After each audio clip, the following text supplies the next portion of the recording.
দেখেছিলাম ফখরুদ্দিন এবং মঈনুদ্দিন, এনারা সব নেতাদেরকে জেলখানায় ঢুকিয়েছিল, হত্যাকারী অপরাধীদেরকে জেলখানায় ঢুকিয়েছিল।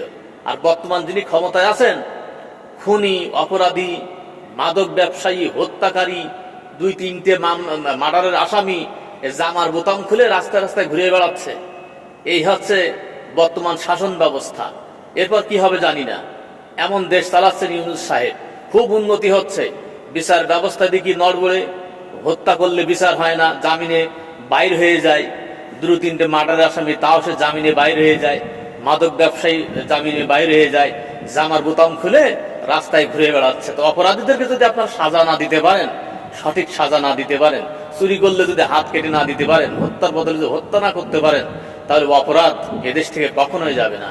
আর বিচারকরা তাদেরকে কেমন করে জামিন দেয় আমার বুঝে আসে না। যদি বিচারকদের কোনো ভাইকে হত্যা করতো অপরাধীরা, তারা কিভাবে তাদেরকে জামিন দিত? এরকম এবল আবল হত্যাকারী রাস্তায় ঘুরে বেড়াচ্ছে জামার বোতাম করে। হায় রে সোনার দেশ।